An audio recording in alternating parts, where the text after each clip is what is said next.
Yo, what's up? Welcome back to another episode of The Source. We were red last night. VIP ticket goes just 1 and 2. Clippers blow a lead to the Warriors and look terrible doing it. Let's put it in the past, move on to tonight. We got 10 NBA games. Let's go. Welcome to The Source. The Source. Source.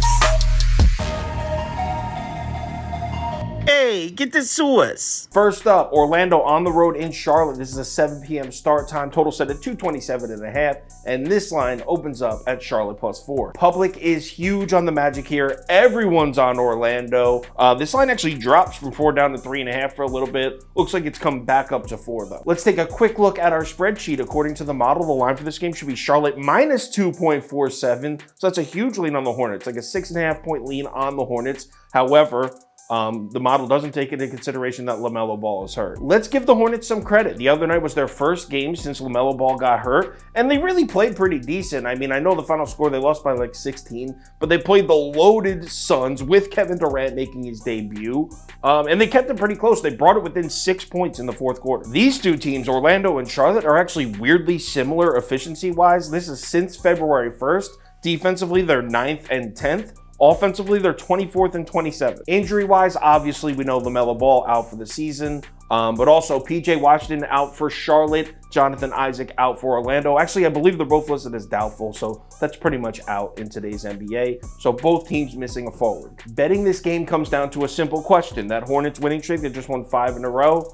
How much of it was LaMelo Ball, because LaMelo was starting to cook, and how much of it was the supporting cast? For the most part, I tend to be a guy who sides with the team over the individual. Not always, but in most cases. So yeah, LaMelo's stat line was looking nice and he was playing a lot better, but I'd like to believe that the team was playing better around him as well. So I'm going to give the Hornets another chance here. I'm going to fade the heavy public on Orlando. I'm taking the points. Give me Charlotte +4 next game. Brooklyn on the road in Boston. This is a 7:30 p.m. start. Total set at 227.5, and this line opened up Boston minus 10.5. This line moves up to 11, and it looks like early this morning that everyone was on Boston, but if you look now, it looks like there's some sharp money in on Brooklyn. We'll have to keep an eye on this one, see if this line drops back down to 10.5. Let's take a quick look at our spreadsheet. According to the model, the line for this game should be Boston minus 18.17, so we're looking at a full 7-point lean on the Celtics. We got two teams here that absolutely love launching threes. In the last 30 days, Boston is first in three-point frequency. Obviously, we knew that. Brooklyn is 6th.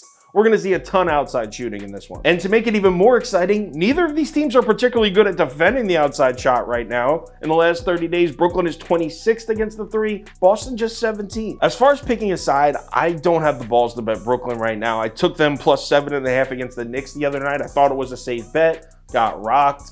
Don't feel safe picking him here, but I also don't feel safe laying the points with Boston either. So here's what I'm going to bet for this game. I'm taking the over. I'm going to take the over 227.5, 2 3-point shooting teams against two teams that don't defend the three well. I'll take the over. Also, I want to take a guard over rebounds because a lot of 3-point attempts means a lot of long rebounds. So I'm going to take Cam Johnson over 3.5 rebounds at -115. His last 2 games against Boston, he had 5 and 6. I'm also going to take Jaylen Brown over 6.5 rebounds. That's at +115. So I'm betting over 227.5. Cam Johnson over 3.5 rebounds. Jaylen Brown over 6.5 rebounds. Probably just small bets, half unit each. Next game, Portland on the road in Atlanta. This is a 7:30 p.m. start. Totals all the way up at 240.5, and this line opened up Atlanta minus 7.5. Everyone's hammering Portland on this one. Public heavy on the Blazers. Line drops down to 6.5 for a few hours, actually for more than a few hours, for most of this morning, but now it's back up to 7.5. Let's take a look at our spreadsheet. According to the model, the line for this game should be Atlanta minus 12.37. So we're talking about a pretty significant lean on the Hawks, about 5 full points. Anthony Simons probably out again tonight for Portland. He was hurt. He came back for the Golden State game the other night, got hurt again in that game. I'm not sure if he re-aggravated the same injury or if it's a new one. I probably should have looked that up before recording this, but whatever. All we need to know, he is listed as doubtful for tonight. I spent a solid amount of time last night trying to find angles in this game, and these two teams are just very unpredictable right now. Like, I wouldn't be surprised if Atlanta wins by 30 points tonight. I also wouldn't be surprised if Portland wins by 30 points tonight. This line being at 7.5, though, it seems like the odds makers are taking a position on Atlanta because they had to have known when they opened this line at 7.5 that everyone's going to hammer Portland. I mean, these two teams are pretty close record-wise, pretty close talent-wise. They had to know that everyone's going to hammer Portland at that number, and it's still sitting at that number, which means the books are comfortable playing against all that Portland plus 7.5 money. I know that sounds like a crazy reason to bet this game. I agree with you. It is kind of crazy, but I have had some success doing that. So I'm going to lay the points here. Give me Atlanta minus 7.5. Next game. Utah on the road in OKC for an 8 p.m. tip. This totals at 231.5, and this line opened up Oklahoma City plus 3. There's basically no data in for this one yet as I'm recording this. A lot of injuries, a lot of question marks here. What I can tell you is this line has been on the move. When I went to sleep last night around 2 o'clock a.m. Eastern time, it was Oklahoma City plus 3. I woke up, it was a pick'em. Now while I'm recording this, it's now OKC minus 1. Let's take a quick look at our spreadsheet. According to the model, the line for this game should be Oklahoma City plus 4.29. So we're looking at a 5.5 point lean on the Jazz. Like I said, tons of injuries in this one, including Oklahoma City superstar SGA. Gilgeous-Alexander's out again. Since he got hurt, the Thunder are 0-4 straight up and 0-4 against the spread. But Utah's missing both their guards. Both Jordan Clarkson and Colin Sexton are out for the Jazz. They've been out for the last 2 games. Well, actually, I think Clarkson got hurt 2 games ago. They've been out essentially for 2 games. They were able to hide that because they played back-to-back home games against the Spurs. Yeah, you can play tough against the Spurs without your guards, or the Spurs. It's really tough to win basketball games in the NBA without your backcourt. That being said, Utah has a nice 3-4-5 developing. Marketing, Olenek, and Walker Kessler. That's a cool little combo right there. Between the line movement and then those 2 big injuries to the Jazz, Oklahoma City was definitely going to be the bet. But then I stumbled across this. Oklahoma City offensively attacks the basket with reckless abandon. Since February 1st, they're second in the NBA in shot frequency at the rim. Only the Houston Rockets attack the rim more frequently than Oklahoma City. Want to know what Utah's defensive strength is? Protecting the basket. They're 3rd behind Phoenix and Cleveland. It goes Cavs, Suns, Jazz in protecting the rim. Walker Kessler is an absolute force in the middle. Now we see why Utah traded Gobert. They like this kid. I hate this game as far as picking a side. I guess I would have to lean Utah. I mean, 4 extra points from the original line. I hate it. But I am going to throw a few dollars on the under 231.5. Both of these teams run a fast pace, which is definitely dangerous when you're betting an under, but I like both. I think both these teams are going to struggle to score. I think we're going to see low field goal percentages throughout tonight. So give me the under at 231.5. Next up, Phoenix on the road in Chicago. This is at 8 p.m. tip time. Totals at 222.5, and this line opens up Chicago plus 6. This line has been on the move, man, and public is all over Phoenix too. The line continues to drop. Last I checked, we're all the way down to Chicago plus 3.5. Definitely something to keep an eye on. Let's take a look at the spreadsheet. According to the model, the line for this game should be Chicago minus 2.45. So we're looking at still a 6-point lean on the Bulls, despite the line movement. I'm definitely pissed at Chicago for blowing that cover against the Pistons the other night. I tweeted about it. They were up 21 points to the Pistons and just blew it. They won by 2. They were laying 5.5.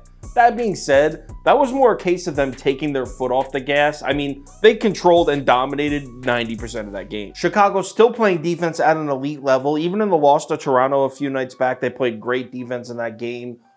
Since February 1st, this team is 2nd in defensive efficiency, 2nd to only the Bucks. Here's an angle I like for the Bulls. If you remember when they played the Raptors, I took Toronto minus 4 because I said Toronto's mid-range shots, they take a lot of shots from mid-range, and that could throw the elite defense of the Bulls off. Look at who the Bulls have played from that point. They played Toronto, a mid-range shooting team. Then they played Detroit, a mid-range shooting team. And now they play Phoenix, who are the kings of the mid-range shot. Phoenix is 1st in the NBA in mid-range frequency. So if there's any team in the NBA that's locked in on defending the mid-range shot right now, it's the Chicago Bulls. With Pat Bev and Caruso starting in the backcourt for Chicago, and Durant being thrown into a rotation that he's not really familiar with, I could truly see this loaded Suns team. It's loaded, but I could truly see them struggling offensively a little bit tonight. I can always get behind betting a home dog that plays good defense in any sport, really. I mean, I'll take a hot bullpen at home from an underdog in baseball too.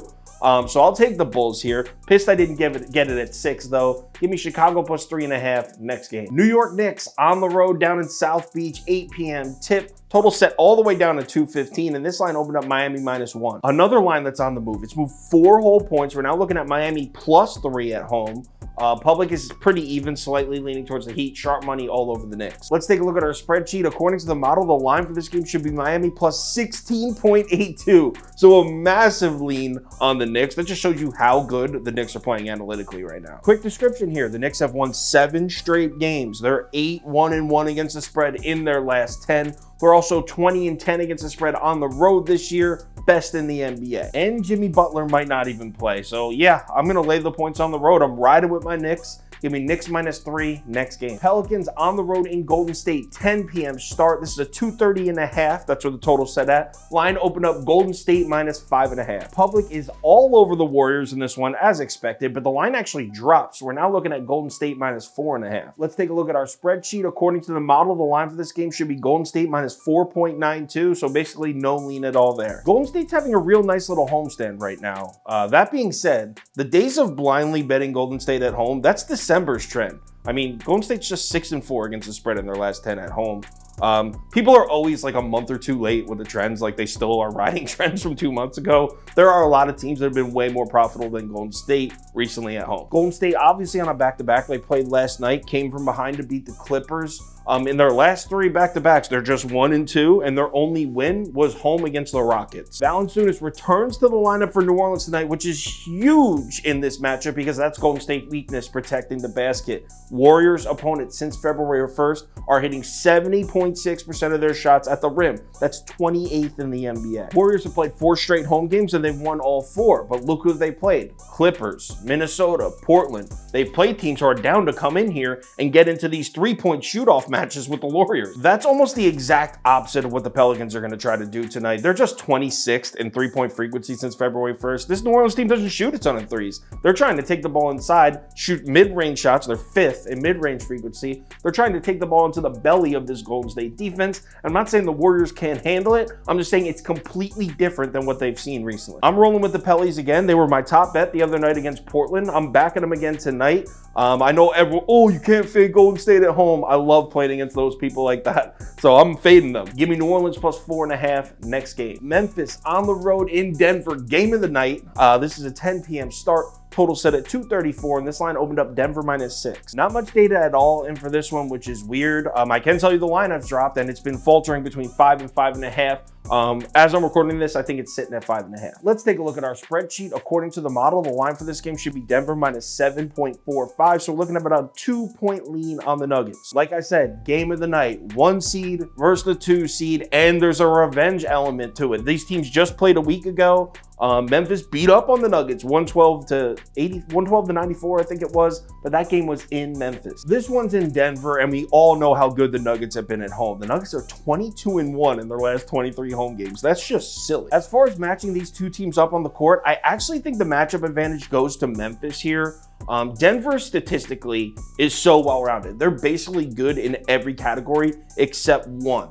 The Nuggets have one weakness: protecting the basket. Defensive efficiency at the rim since February 1st, where do you think the Nuggets rank? 27th. 27th in the league, and that's exactly what Memphis does. The Grizzlies are 6th in shot frequency at the rim. I can't believe I'm fading the Nuggets at home, but I'm doing it. If this line was 2.5, 3, I would consider betting Denver, but I think we're about to see a battle tonight. I think this is going to have a real playoff feel to it. A lot of back and forth. I think both teams are going to be going 100%. So I'd love to have 5.5 points in my pocket in that. So give me Memphis +5.5 next game. Clippers on the road in Sacramento, totals at 239.5, and this line opened up Kings -3. Line is all the way up to Sacramento -7 now, but that's most likely a result of A, everyone's betting the Kings, public's heavy on Sacramento. B, Kawhi Leonard announced that Kawhi Leonard is sitting tonight. Let's take a look at our spreadsheet. According to the model, the line for this game should be Sacramento -9.61. So still looking at a 2.5-point lean on the Kings, but with all the injuries, just toss the spreadsheet for this one. I'm going to skip this game for now. Like I said, Kawhi Leonard's out. Marcus Morris and Zubats are questionable. De'Aaron Fox for the Kings, he's questionable too. Just way too many moving parts. I might tweet a bet for this game out later, we'll see. But as of right now, I'm skipping it. Next game. T-Wolves on the road in LA to play the Lakers. This is a 10:30 p.m. start. Totals at, was it 228, I think so? Another line that's been on the move. We're looking at Lakers -1 now, and actually I saw it as high as Lakers -1.5 earlier, so it must have come back down a half. Let's take a look at our spreadsheet. According to the model, the line for this game should be Lakers -6.98, so a pretty significant lean On the Lakers, Anthony Davis is currently listed as questionable, but they have Lakers laying a point here. They have him listed as favorites, so I assume that means he's probably going to play. Either way, this is a really tough matchup for AD. Not only are the Minnesota Timberwolves one of the best defenses in the NBA against the mid-range shot, but also between Gobert and Kyle Anderson, Minnesota can switch on and off onto him. Both are elite interior defenders. Both can give him problems. It's really tough to cap a Lakers game right now because they've had so many different people in and out of the lineup, injuries, trades, all kinds of different stuff. Usually I use the last 3 weeks, last 4 weeks. For this video, I've been using since February 1st. So if you go by the numbers since February 1st, this Minnesota defense should absolutely clamp the Lakers. Minnesota struggles against the 3-ball. They're actually excellent against the mid-range shot and pretty good at the rim. I mean, that would directly negate what the Lakers do. Think of how many different starting lineups the Lakers have thrown on the floor since February 1st. Probably 8 or 9 different starting lineups, maybe more. Here's the one angle that really puts me over onto the Minnesota side. So what is the T-Wolves' biggest weakness this season? And it's been a problem all season. If you're a Timberwolves fan, you already know what I'm going to say. Turnovers. This team just cannot protect the basketball. I think they're 27th or something like 26 maybe in the NBA in turnover rate. Team just cannot hold on to the ball. Good news, the Lakers do not force turnovers at all. Since February 1st, they're 26th. Since the All-Star break, they're 24th, so it's not improving after the transactions. This team does not force turnovers. If Minnesota could stop turning the ball over, they would be the 3 seed in the West, I swear to God. So I'm going to roll with the T-Wolves here. I'll take the point. Give me Minnesota +1. I'm also going to bet the Lakers team total under 114.5. I like the T-Wolves defense in this matchup. If anything changes with any of these bets, I will let you know on Twitter, so give me a follow there if you're interested. Also, if you want the final ticket, which has top bets, I have 3 today. I have a top 3 list today. Parlay of the day, and I got a round robin of the day. My mic ran out of batteries in the middle of recording. So yeah, top 3 bets I got, parlay, round robin at KyleKirms.com, or you can download the Sauce Network app. Let's bounce back after a losing Thursday. It sucks. We were having such a good week. Well, it's still a good week, actually. We're having a good week. We're just coming off a losing night. So let's bounce back and have a big Friday. I'll talk to you guys on Twitter.